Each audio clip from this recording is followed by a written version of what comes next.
This is a topic that I'm especially passionate about in terms of building a game-changing team. I'm sure you've seen and engaged with our team just throughout the week, and you've seen kind of how we do things, but I'll share like just tactically how we've done what we've done, how we've been able to grow as we have, how we've been able to develop that culture, give you actionable insights. How many of you, just show of hands, how many of you have a team? Okay? And a team, I could say, is if you have at least one other person, probably have a team, right?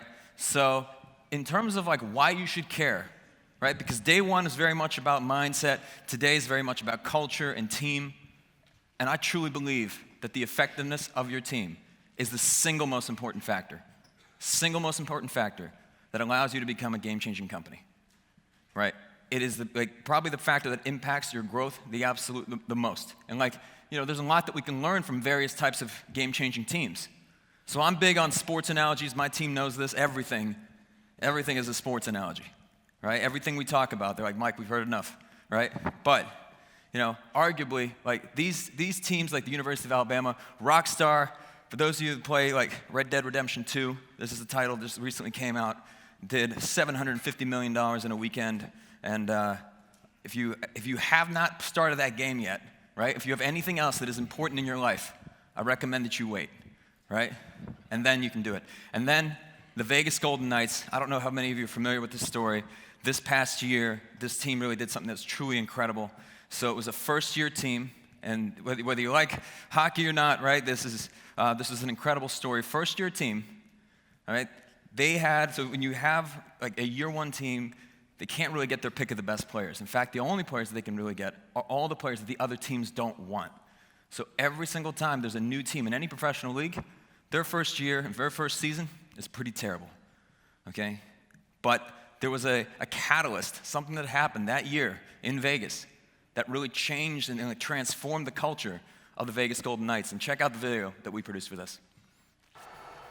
Hello out there, hockey fans. The odds are in, and in their first season ever, the Vegas Golden Knights have the worst odds ever, 500 to 1. 500 to 1. 500 to 1. This is a bad move by the league. Vegas doesn't have a fan base for any sport. A first-year team finishing any better than last would be a monumental achievement.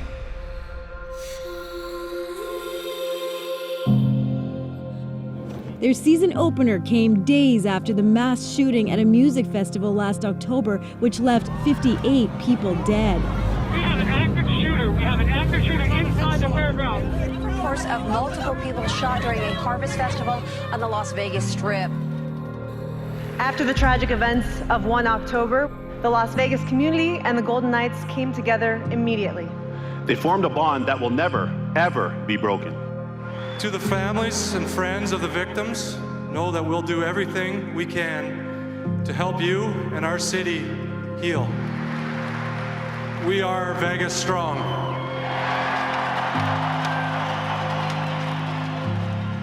It would be an amazing story if an expansion team in year one reaches the playoffs, but I think realistically, someday Vegas is going to be a playoff team. That's not going to happen now. This has never happened before in any sport where an expansion team in the first year of being a team goes to the Stanley Cup Finals. A little bit too much activity, but a shot, they score! Lindbergh, 5-1. Here comes Kasha. 6-7! The Golden Knights win! Heel in the left corner, now to Howard, scores! Eric Howard jams it in! And the Vegas Golden Knights will play for the Stanley Cup. I don't think anybody saw it coming. I don't know anybody who did not pick them for last place. This is a team that has just, quite frankly, almost done the impossible. This storyline is straight out of fiction. This is exactly what hockey needs. I'd like to take a moment to thank the Vegas Golden Knights. The team really stepped up, and we will never forget what they did for Las Vegas. The Vegas Golden Knights have made NHL history.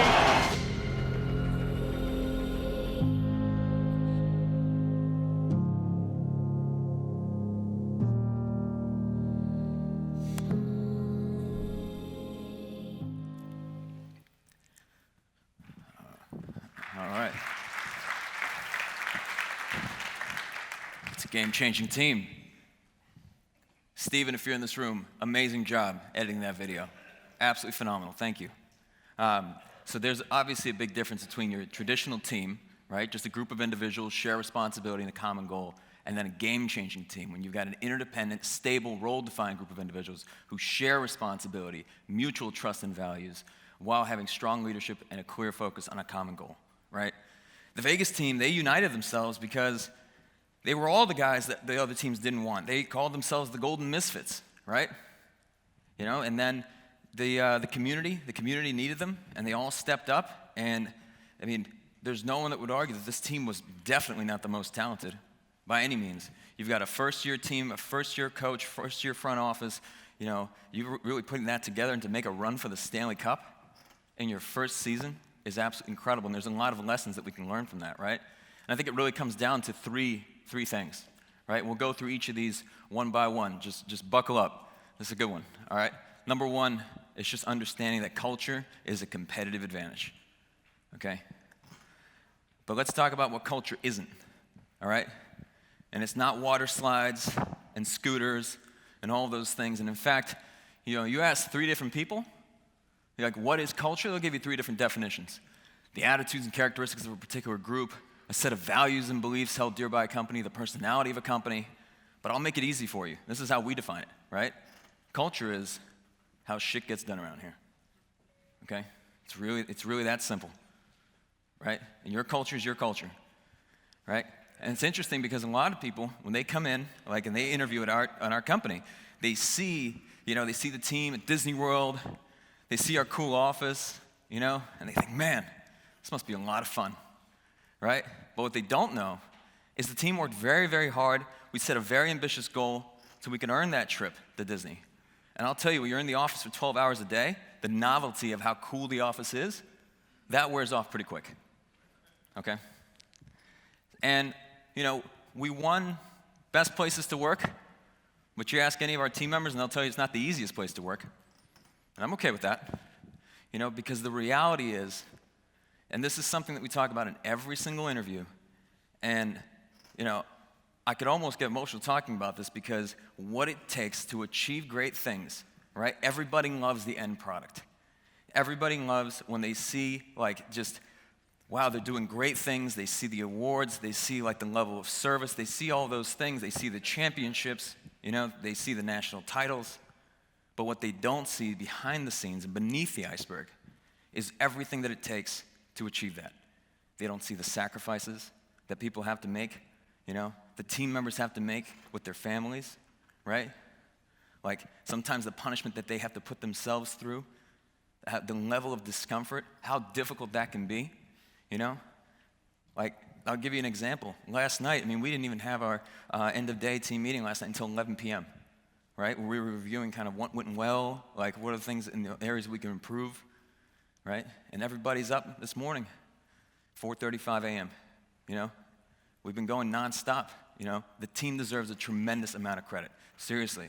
Like, and this was so important to me when we were putting this event together that I even wanted us to put together a video that showed this stuff the weeks leading up to the event so you could see inside our office, right? Because a lot of times what people see is me, but they don't see a team of 40 people who are making all those sacrifices and working so hard that they deserve the credit, right? And I have a saying, right?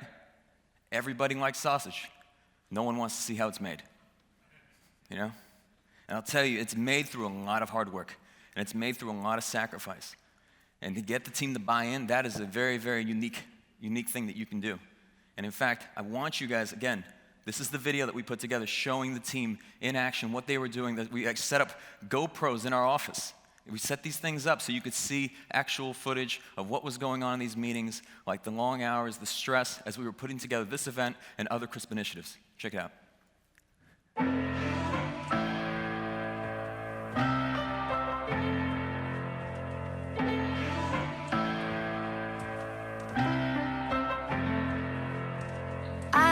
Walking down that road, where did all the flowers go? They say we're supposed to grow, learning from the highs and lows. All eyes lying on me, all begging me to play the role. 'Cause I'm gonna get it right, I'm gonna get it right.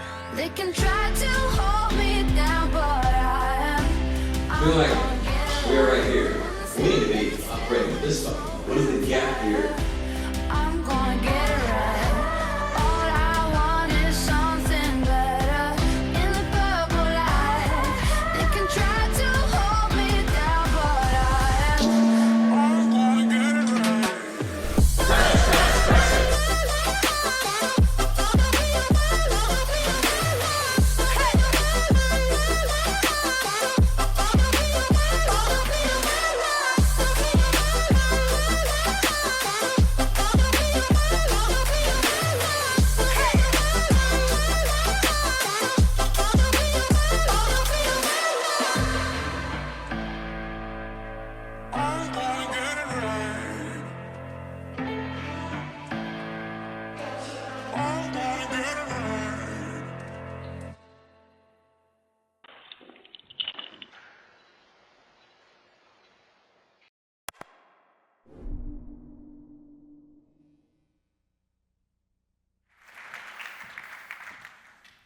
So these guys deserve a ton of credit, okay? And this leads us into when we talk about culture, at 5:01, like how many people here can set their watches by their team?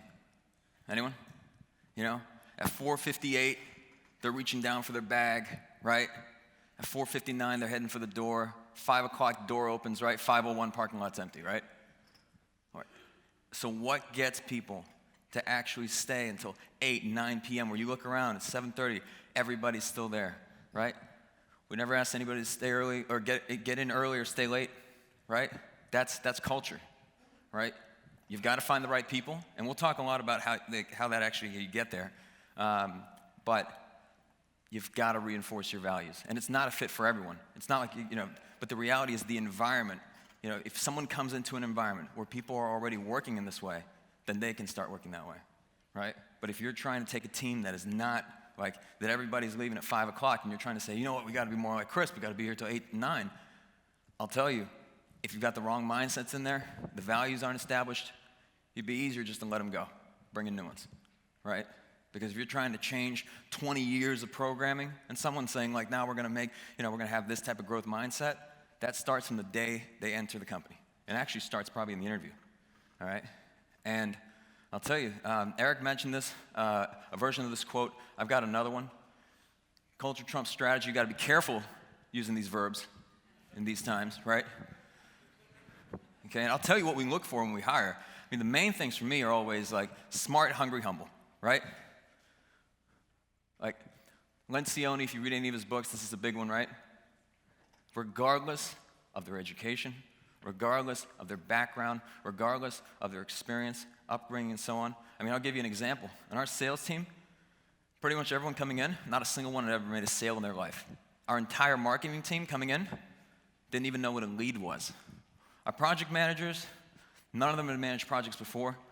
I have a biology degree, right? And I get it, like some people feel like if you want someone to litigate cases, you probably should make sure they've got a law degree. I get that, right? But outside of that, right, we just look to hire the best people, right? I don't care if they even graduated high school, right? If it's the right person, it's the right person, right? We're not going to rule anybody out. Another big difference is that we're a team, not a family, you know, functioning more like a pro sports team than the Brady Bunch, all right? And what this means is that, you know, we come in, we have an accountability to one another, right? We have an accountability to do our jobs, play our positions, you know, to execute in those lanes. Because when it's a family, right? And you've got that crazy uncle, or you've got that, you know, slow learner, or so on, right? You know, it's easy to empathize. And there's 2 ways in which you can lead. You can be this. You can be a cool mom, right? Drinking with these guys, hanging out with them, you're their friend, right? Or you can be their coach, right? And this is much harder to do because sometimes they will absolutely hate you. You know, but which one will help them grow and develop and be people of value, you know, further on into their career, wherever they go, right? Who will challenge them to build those skills, right? And as much as we'd like to believe that, you know, when we're, you know, dealing with team members that we have this perfectly impeccable, you know, these plates in China, the reality, as we all know, is oftentimes we've got this you know? And this is our experience, and this is what we're dealing with. We're dealing with human beings here, right? People are tough. I think people are the hardest part of any business, okay? I mean, we actually keep a document of all these infamous types of excuses we've heard over the years. I just put 5 of them here for you, right, that you guys can check out, you know. My favorite is probably almost the one in the middle, where I know we have a mandatory meeting, but can I work from home? Awesome, you know. All these are real, okay? But it really comes down to one thing, right? One key thing, and you're measured against one question. Did you get the necessary results? And if you didn't, very little else matters, right? That's where it all starts. Did you get the results? You know, we've got an unlimited PTO policy because we believe that, like, as adults, if people have a doctor's appointment, they've got to take care of something with their kids. There should be that level of trust. We don't want to babysit, you know? But with that comes the responsibility of being accountable and getting everything done, staying on track, you know, completing your tasks, staying on your deadlines. And in fact, I've had this posted ever since we moved into our new office. And I promise, my office is not a jail cell. One of the walls just happens to be this type of wall. But it's build and maintain a culture that rewards high performers and weeds out continuous unimproved low performers. Okay? So we have a saying that you're either moving up or you're moving out. All right? You can only get the best people and have the best culture if you've got a standard and you continue to reinforce that standard.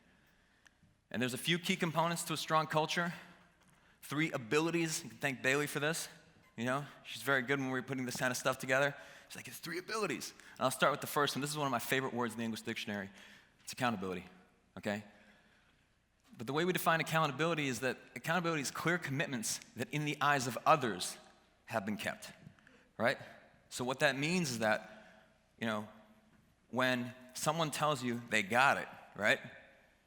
That they got it means they got it done the way that, you know, you would deem that task actually being complete. That's not just saying this person's accountable for, you know, intake, but is intake actually being done, right, from your eyes, right? And why does accountability matter? Well, because when you actually reinforce this type of stuff, and you've got a culture of accountability, it improves performance, right? Like team members who are held accountable for their performance, they're more responsible for achieving difficult goals. They seem to be more productive, motivated, and engaged. But the toughest part of this, the hardest thing about this, is you've got to hold people accountable. You get what you allow, right? If you operate like Swiss cheese, anything goes, right? And I know it's tough. I know this one is tough. And we had an example a couple years ago. We had an amazing ops person. Amazing. Like, just absolutely phenomenal. She was incredible. And then, one day, she drops off the face of the earth for 3 days straight. Monday, Tuesday, Wednesday. No call, no email, no communication. And her team needed her, right? There were things that, you know, she was accountable for booking and slating and so on. So what had to happen? People had to fill the gaps. They had to get out of their lanes and step in and help out, right? So 3 days in, Monday, Tuesday, Wednesday, you know, after that, we hear from her. She says, whoops, you know, I had a lot going on, right? I had a lot going on. And this was a great team member. But what do I have to do, right? It's tough. It puts me in kind of a situation where, in my view, I have no choice. Because if I let you back in, you know, even though you've been amazing for all this time, you've let the team down and they don't trust you, right? And if I let you back in, what standard and what example does that set for the rest of the team in terms of how we do things, right? You get what you allow, and you can reinforce it. Sometimes, like, when you do those things, like if you show that anything goes, you know, your A players can become B players, right? You have to reinforce a very high standard. So how do you foster accountability? You got to set clear expectations. It all comes down to clarity. Anytime we have a new initiative, anything, I outline these things at the onset. First one is purpose, right? What do we want to accomplish, right? The importance of it, you know, is the why, right? What kind of impact will it make? The ideal outcome, what does it look like when it's finished? And then the success criteria, like what has to be true when this project is finished, right? Sometimes you get like 5 success criteria. And then clear deadlines and accountabilities, right? right? Everything's got to have a deadline. In fact, we even have a rule that if any task is being assigned, it's got to have a person that it's accountable to and a deadline. Because if you say, hey, can you take care of this for me? Someone says, yeah, I'll take care of it. What, in a day, a week, a month, an hour, right?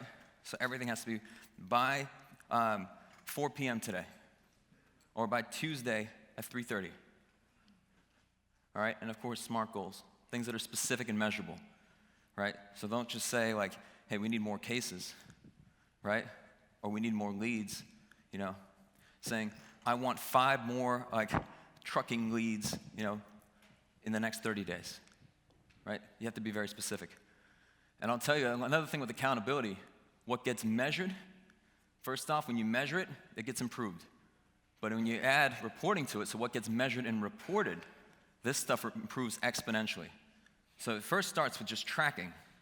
But if you track and report on it, so dashboards, man, this stuff will even help like self-manage in a way. When you make things public, when you make things transparent. So we've got a dashboard in our office, in our lobby, that's got everybody's metrics on it, right? Everybody's, mine included, okay? Because you've got to be transparent. You know, all company metrics, we share revenue, all those things. And you're thinking, man, that's crazy. Why would you share revenue, right? Well, I'll tell you like a little secret with this, right? If you just share revenue and do nothing else, then when the business is growing, they'll look at that and they think, you're just getting richer, right? They think, oh, you know, it's another $1 million in Mike's pocket. He's going to go buy a nicer couch or whatever, right? But you've got to make it relevant to them. Why would a team care, right? So we have like basically a team profit share. We have certain goals that we can hit. So as we're growing, it directly benefits them to hit those goals, right? And now it's much more relevant. And you can get a dashboard. It doesn't have to be sophisticated. You can even get something like Gecko Board. You can search for that. It's like $25 a month. And you can even start simple. You can literally connect an Excel spreadsheet to this thing. And you can have somebody manually update it. You don't have to do this whole automation thing. Of course, that can be beneficial, you know? Like, you can get very sophisticated and use like a full BI tool, but you don't have to. Another thing with this that's really helpful is that it helps individuals spot weaknesses, right? So they can pivot. So nobody, when you've got a dashboard and you've got a leaderboard, right? Nobody wants to be on the bottom. It actually makes people better, right? And then we find that our team members, when they see somebody who's not quite the level that they should be, they actually work together to help support that person because we're a team. But you've got to make it public because it's too easy to fail quietly, all right? And this is with the team, but like I said, my metrics are on there too. I think transparency is important. Now, accountability as a leader. This is a phenomenal book. We read it as a team at the start of the year, Extreme Ownership by Jocko Willink. Essentially says that on any team in any organization, all responsibility for success and failure rests with the leader. The leader must own everything in his or her world. There is no one else to blame. The leader must acknowledge mistakes, admit failures, take ownership of them, and develop a plan to win, okay? So when you're pissed off at your team, and you're saying, yeah, these guys aren't trained. Well, maybe you didn't train them, okay? Or you think you've got the wrong people? Well, who hired them, right? You've got to invest in your team. And along with that, here's another key lesson, radical candor. And radical candor is all about creating bullshit-free zones, you know, where people love their work and they love working together. How many of you are familiar with radical candor? Oh, this will be good. All right, radical candor. So you've got these 4 quadrants, all right? And radical candor is the idea when you challenge directly, but you care personally at the same time. This is the best place to be, okay? The absolute best place to be, all right? So when you're able to actually challenge people directly, I think, you know, not only is this nice to have, I think it is your moral obligation to your team to always let them know where they stand, where they can grow, where there's that room for improvement, right? And if you can't be this, do you know the second best thing that you can be? An asshole. Obnoxious aggression, right? Because you're still challenging them directly, right? They're still growing, right? You don't care about them, but you're still helping them become better people, right? And when you take out the challenging, you don't care about them, and you don't challenge them, this is manipulative insecurity. This is lazy management, right? You don't care about them, you don't challenge them, right? You've given up on them, all right? But the one that for me has always been a pet peeve, and I think this is probably the most common management mistake there is ruinous empathy. Anyone ever watch American Idol?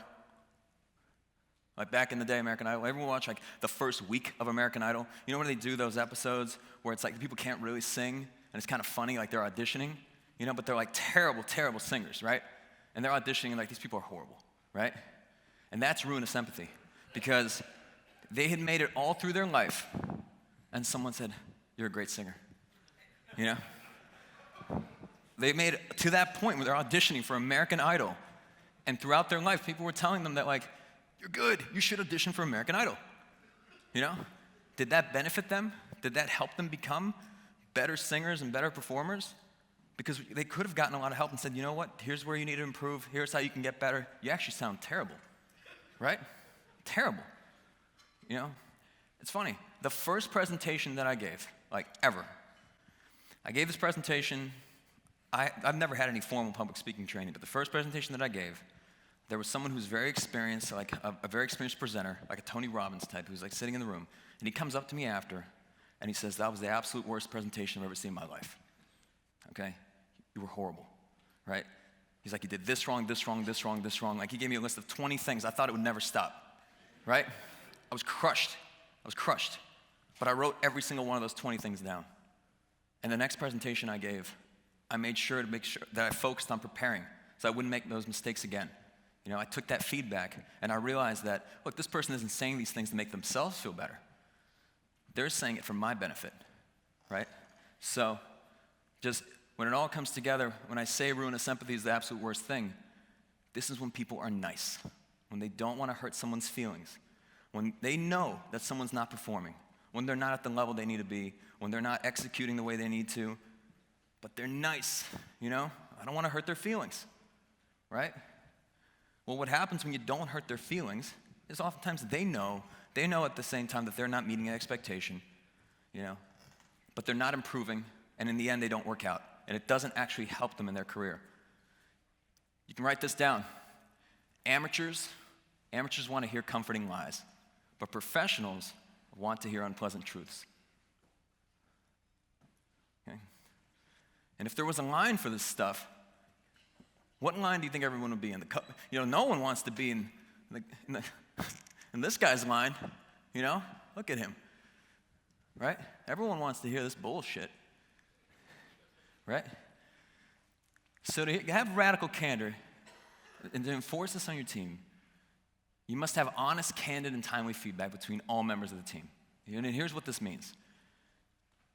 If you see someone making a mistake, you must tell them so they can fix it. If someone has done something that's triggered an issue for them, then you must discuss it with them. If they see any problem anywhere in the company, you need to point it out. And if they have any idea on how to improve things, they must speak up. These are kind of our rules. You've got to say something.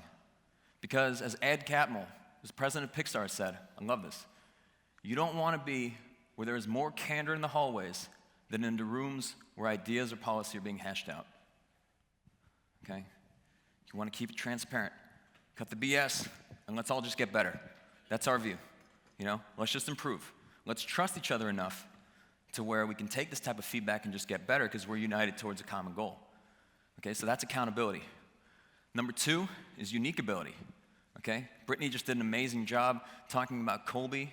You know, if I could go back at the start, like just years ago, I would have saved myself years of anguish if I had even known about Colby, right? They have a Colby, so it's Colby A for adults. They have a Colby Y, it's for kids.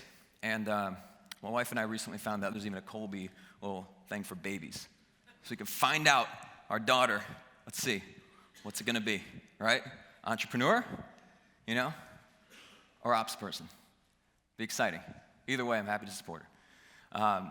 So this stuff is crucial. You've got to have people in the right roles, right? Game-changing teams have the right people in the right roles. And it means that you guys complement each other's strengths. And when you leverage something like Colby in your company, and you know how somebody operates, how they operate naturally, whether they're like more process-driven person, whether they're more idea person, like all of our salespeople, they're all quick start, right? They do well with risk and uncertainty, right? All of our project managers, high follow-through, very process-driven, right? The majority of our creatives, high implementer, you know? and I'm a freak, and I'm 7'7", 7'1". With the one means basically that I'm not the guy to build furniture, okay? Like IKEA furniture, that kind of stuff will take me hours, right? But the pro tip with the implementer is that's the one that you can outsource, okay? So when you leverage Kolbe in your company, make sure you got people in the right roles, you increase efficiencies, you make sure that everyone's working in line with their natural abilities, just their energy, and you improve team communication and delegation, right? It's up to you, you don't have to do the training, but I would highly, highly recommend that at least you give people a Kolbe. It's like $50, right? You can go to the Kolbe website and do it, but that way you understand how people operate. Every time we hire someone, when they get down their final round of interviews, we automatically give them a Kolbe, you know, because we want to make sure that this person is in line with the role that we're hiring them for. Okay, so those two, accountability and unique ability. And the third one, vulnerability, all right? Vulnerability. All right, vulnerability is uncertainty, risk, and emotional exposure. I know sometimes as entrepreneurs, you know, we've got to have this outward-facing appearance. You know, to the team, we got this. We got this. You know, when all the shit's collapsing, you know, and you're holding a team meeting, this is how it's got to be, right? But deep inside, this is how we all feel, right? I always say I can't be crying in my office because when that happens, the whole house collapses, right? But I can cry in my car and I can take my frustration out of the gym, all right? Realize this, vulnerability is a leadership skill, not a weakness, you know? This is what makes you an authentic human being. And I found that when I was able to actually communicate this with my team, saying, guys, you know, I'm terrified too. I don't know how we're gonna do it, you know? So courage isn't just like storming in the face of battle, right? It's like I was saying yesterday, courage is being terrified and doing it anyway.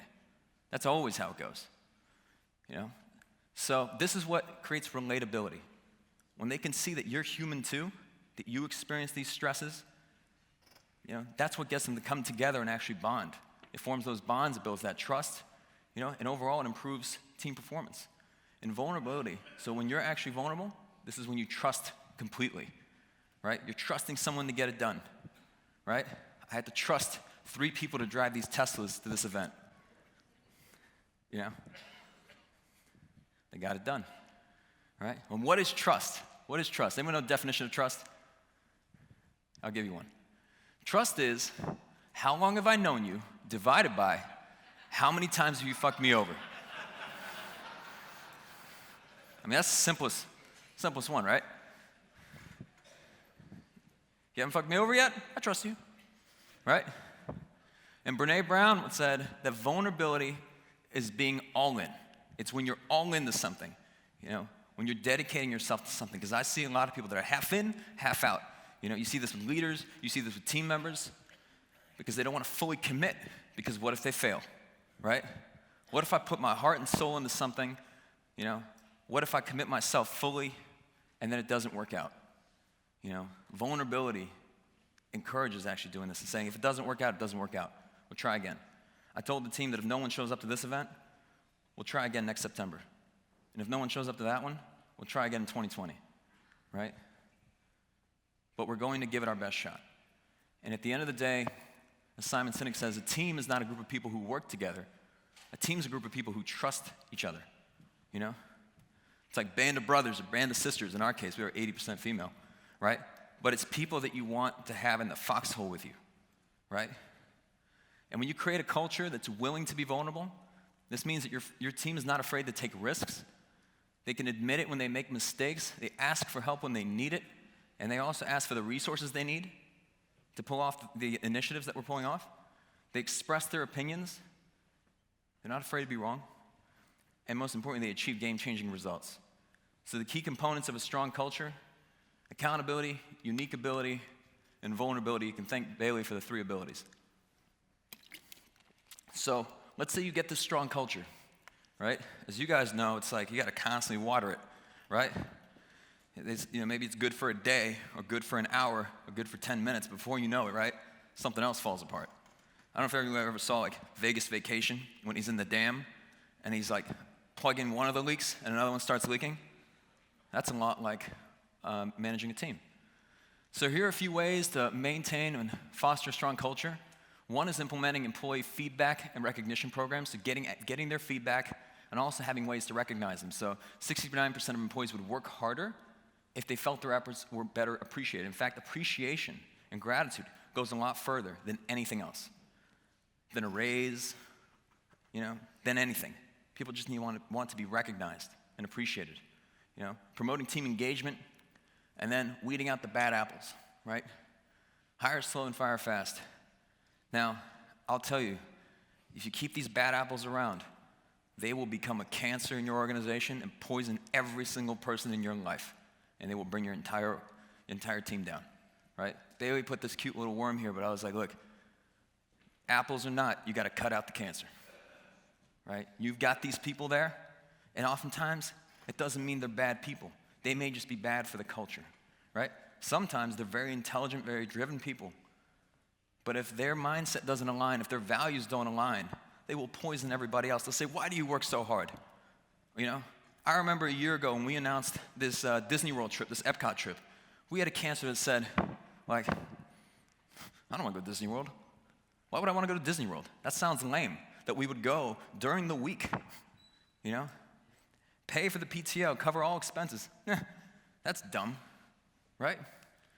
And someone's sitting there and they're focused and driven and they're working their asses off because they've got career goals and this person's telling them, you work too hard. You shouldn't do this. Mike takes advantage of you. This team takes advantage of you. You're not appreciated. Someone hears this enough. What do you think it does to them? Get these people as far away from you as humanly possible, right? Let them deal with whatever challenge they're dealing with in their life on their own. Right? What's going on in someone's personal life is what's going on in someone's personal life. But it's important to get continuous feedback. So this is an example of our feedback form. We do this every single week, right? It's just a Google form. There's other tools like 15.5, but this one's free, right? And here are the questions that we ask the entire team, and they submit this, because I always want to keep a pulse on what's going on with the team and the culture. What's going well? Any wins? What challenges are you facing? How are you feeling? What's the morale that you see around you? What's one suggestion to improve your role, team, or organization? And what are your top 3 priorities for the coming week? Okay? And I'll tell you, when the shit's hitting the fan, the morale is like, oh man, the morale's so good, right? But as soon as we hit the goal, morale's amazing. So you got to make sure you know when, to take the temperature gauge, that you can't freak every time someone says that, I don't think the morale's so good in this room, right? But if you see a continuous trend week over week, that'll give you good insight to take action. Okay, another thing that we do is we use Slack. So we've got the whole team in Slack. I don't know if you guys use that. It's just a way in which we can all message and communicate with each other. We got it out of emails this way. Slack is great. So we've got our Slack, there's different channels for the different teams, and then we've got a random just for the whole organization. So when we go do team events, we went to an escape room. Job well done at the garden, guys. We volunteered. This is when Chris Voss stopped by the office, gave us some words of wisdom. Or sometimes people are just posting and saying there's free coffee today at Dunkin' Donuts, right? Public service announcement. This stuff is great, Other times, it's Demi saying everyone be quiet while Monster Mash is playing, okay? Or shout out to the team that helped bring in 56 boxes of books. And we also did an office Halloween contest, and people shared pictures of their kids, okay? So coming back to engagement and recognition, organizations with a strong employee recognition approach are 12 times more likely to achieve strong business results. But you're probably saying, Mike, I got a big team, or I got a lot of people, I got a lot of things going on. I don't have time for all this recognition, to meet with everyone individually and give them a high five and give them, just be like, you're doing wonderful. Enter Bonusly. This app has been awesome. Okay, we recently, we brought this on this year. Anybody use Bonusly? Oh, this is a good one. This one's cool, okay? Bonusly, with this, and it's like $3 a month or something per person. This allows your team members to recognize each other, okay? And you can set up that they get, so we, for example, do something where they get 100 points a month, right? And you can set a monetary value to these points. And that anytime someone does something, they can recognize each other in the app, right? So Amaya's recognizing Danielle for helping me this week, and also Matt for coaching me during my first solo shoot, and there's examples, they can set the point value, they can recognize someone, and then we also make it that each time they've got a hashtag, a core value. Solutions focused, they're all in all the time, so it's always recognizing someone for meeting a core value, when you're recognized for these points, they can actually redeem these things for pretty much whatever they want. Amazon gift cards, Bonus League lets you redeem the points. Starbucks gift cards, it's up to you. So we give them 100 points a month that refill automatically for each person, and they can recognize each other. When someone does something amazing, they get this type of recognition. And this has really helped us. Okay? The next one is swag. Okay? Company swag. We found that this is amazing. We got these little corksicles. We've got the shirts. We're big on shirts, right? We got these pillows and even sweatpants. And you're probably thinking, what's the ROI on a pair of sweatpants? Okay? Who gives a fuck? Okay? They keep their legs warm. Okay? And in the Morgan's case, those sweatpants changed their life. Right? It instills pride in the organization. I don't know, what's the ROI on a pair of socks, right? Who cares, right? They're wearing it. It brings them joy. It brings them engagement, right? And now you're probably asking yourself, okay, well, what happens if you invest all this money, right, in your employees? You're training them, you're developing them, their engagement, right, and the swag, and then they leave, right? You spend all this money. Well, I would ask you, what happens if you don't do these things and they stay? Right? Because at the end of the day, when you invest in your team, that promotes engagement, and that's what gets them to stick around when they see that they're actually growing. So there's a saying that if you want to go fast, you go alone, and if you want to go far, you go together. You can take it only so far. But to achieve any meaningful results or any game-changing results, you've got to have a team around you that buys into what you're doing, buys into the culture, and is committed.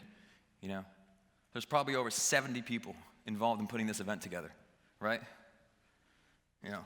I came up with the name, so we just put Game Changer in front of everything, right?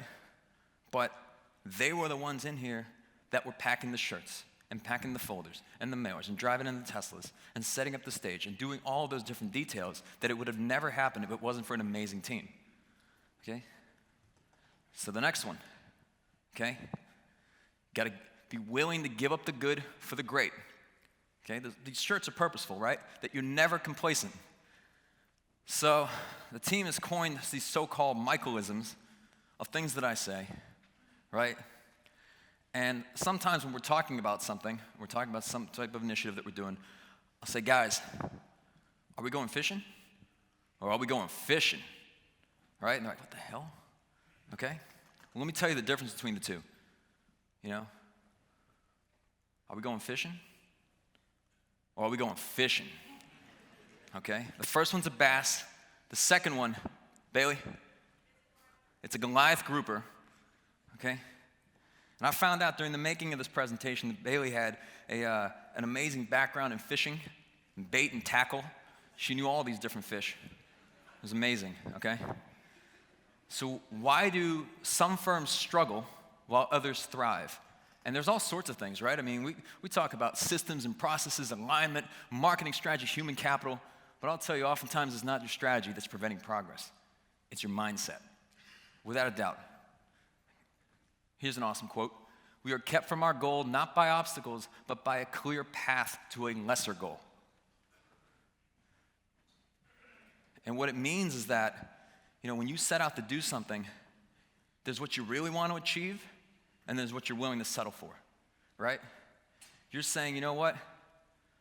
I want to have a $10 million year, but I'm willing to settle for 2, right? And I say, if you want a $10 million year, then you put it out there, and you go for it, and you say, we're going to have a $10 million year, and we're going to burn the ships, right? That's the only way you'll get there. Because if you're willing to compromise and say, you know what, I'd be okay with this, then that in nature means that it just won't happen. And know this, that with an increasing goal difficulty, when you raise the goals for your team and for yourself, the studies have shown the performance levels also increase. Locke and Latham, these guys, they'd had a goal-setting theory back in the 1960s and 70s. This is what led to SMART goals, right? But when you stretch team members, when you apply that kind of pressure, right, they tend to be more fruitful, more motivated, more engrossed. You know, we have a saying that's even on our sales team that they'll hate me from the first day of the month until the 30th day of the month, but on the 31st, they love me, right? Because we hit the goal, right? And now they're more capable. And now they feel like they themselves, like this is all expanding capabilities. So, I don't know if you guys are familiar, there was a storm that ravaged the southeast, a little while ago. It was Hurricane Michael. This hits crisp every month, because in our view, good enough is not good enough, But why insist on high performance, right? Well, the studies have shown that the best are 10 times better than the average. So it's actually a huge competitive advantage to build an effective team comprised of the best team members. They're 10 times better. Like, that's amazing. And this is why we hire, when we interview, we hire 1 out of 1,000 applicants. It takes some time, but you find the best people. And that's why we have the team that we do. So ask yourself, would you enthusiastically rehire every single member of your existing team? Because if you wouldn't enthusiastically rehire them, are they right for the team? Or sometimes, I'll give you another one. If you're trying to decide, is someone right for the team and they're causing you stress or problems, I like to think, a year from today, can I envision this person at our company? And if the answer is no, that's it. Just end it. Let's move forward. You're helping them as well. So write this down. To be a market leader, you have to continuously find ways to distance the gap between your company and everybody else. This is crucial, and this is where we're heading. All right? So what is the gap? This is a very sophisticated graphic. Okay? This is you. This is your competition, and this little space in between is the gap. Okay? How do you distance the gap? Well, you're going to enter my psychotic mind for a little bit. All right? I'll tell you how I do this. Ask yourself, if you were your own competitor, okay, what would you do to put yourself out of business? Okay. This is the best way to do it. If you had to compete with your firm, how would you put yourself out of business? This will give you some amazing insight. And I'll give you guys an example. So when we started the company, we started Crisp, we weren't the first video company, we weren't the first legal company, we weren't the first anything, right? And we produced some good-looking videos. But in my psychotic mind, I thought, you know what? Our videos look pretty good, but all someone would have to do to really compete with us and put us out of business would just be to create good-looking videos. It's not enough. We had to distance the gap. So what did we do? We focused on storytelling and differentiation, so we could really focus on highlighting what made our clients stand out in their market, what really made them the obvious choice, So we created a little bit of a gap, but then I thought, okay, well, if somebody were to start a company that creates good-looking videos and tells great stories, well, they could put us out of business. So it's not enough of a gap, and I thought we've got to do more, right? And we've got to make sure that these videos that we create, right, we've got to also become the experts in video marketing. We've got to lead by example. We've got to be the experts ourselves, and we've got to be able to do this for our clients too. So we made a commitment that we would never offer anything, and we would never say to do anything that we were not doing ourselves. We had to lead by example, okay?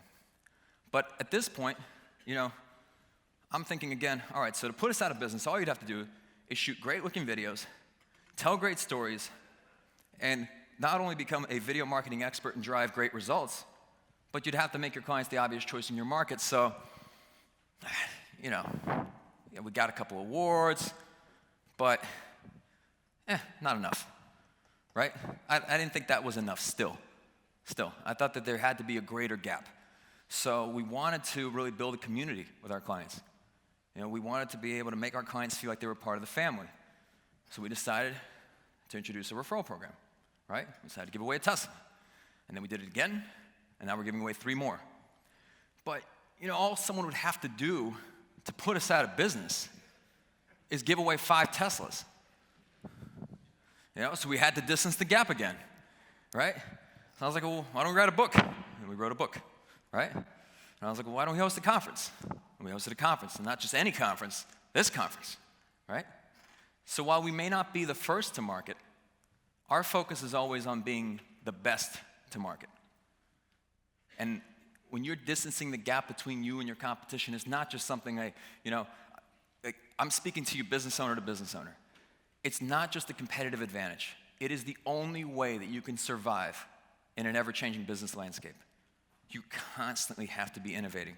You constantly have to be pushing forward. People will catch up. I mean, think about it, right?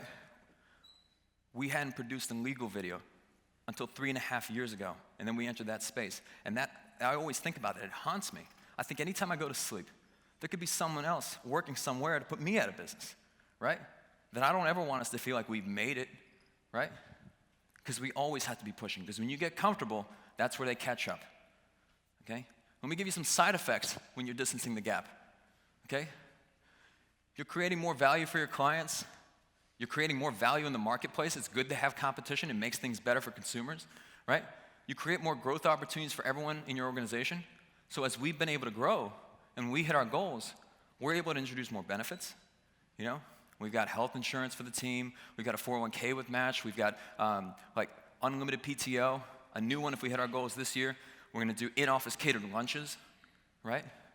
When you're doing these things, it creates growth opportunities. You can invest more in your team, right? You can invest in their training, their growth, their development, right? Now you have the resources to do it. You attract A players to your organization because who doesn't want to be a part of a company that's a market leader, right? That's growing at this pace, that's doing these innovative things. People always say, well, how do I find the best people, right? And you could put job postings on LinkedIn and Indeed, but the single best way to do it is to create the type of culture that people want to compete to get in, right? And you do that by continuing to distance the gap. And then, of course, when you're doing this also, you keep your existing A players engaged. Because those guys, you got to keep them pushing. So I'll tell you can write this down. Businesses were built to grow. But your business can't outgrow your mind. And like I said yesterday, you are what you achieve next. Your mindset directly affects business growth.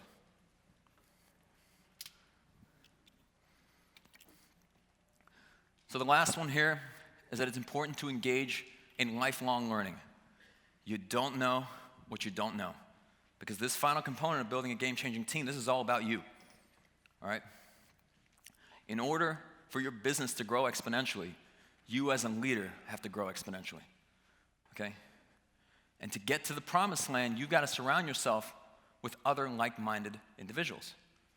Because as you grow, everything scales. Your problems scale, the people scale, there's more human beings, they all come with their own unique challenges, right?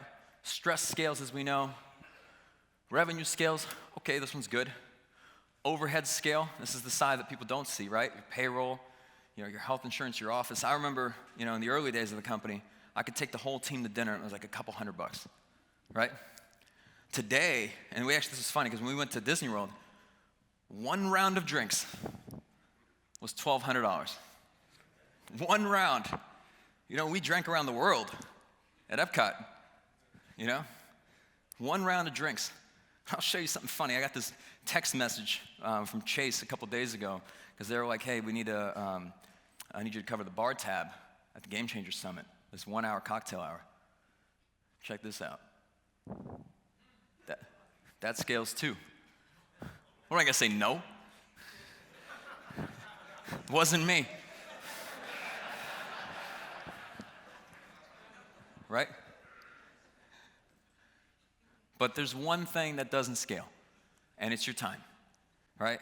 And I know a lot of people that, I think sometimes from the outside, what people see running a business as is Shark Tank, right? They look at you and say, you own your own business? Must be nice, right? You're CEO, right? But what they don't see is all the stress, the anxiety, the depression. I read a study recently that showed that the incidence of actual depression amongst entrepreneurs was 33%, and then the national average is 8%. And this one's tough for me, to talk about the stress and the anxiety and the exhaustion, because my parents are here today and they don't know this story, right? But I want to be honest with you guys. this can be one of the toughest things. And when I was in the early years of the business, I mean, I was working 16, 18-hour days, nonstop, pushing myself to the limit, 2 in the morning, 4 in the morning, all those different things. I got to the point of exhaustion, and when I got home, I'm like going up the stairs, and I fell up the stairs. You ever fall up the stairs? Not like down the stairs, but it's like you're going up and you fall. And I was so exhausted that I ended up at the hospital, right? I was done. I was wiped out. And the lesson that I learned there was that when you're out here and you're out of commission, you can't help anybody. So you've got to take care of yourself because this is a marathon, not a sprint. You've got to be able to make those right choices, take care of your health, making sure you're getting the right sleep, making sure that you're exercising, that you're eating the right things, and encourage these habits in your team as well because they're going to model the example that you set in your behavior, right? This has been a really, really challenging year where we pushed very, very hard. But I tell the team this, and don't be afraid to do this. Let them know that they can reach out for help. When they're working their asses off and they're hitting their goals, and they feel like, what, my house is a mess. I need to get groceries. Take care of that for them, right?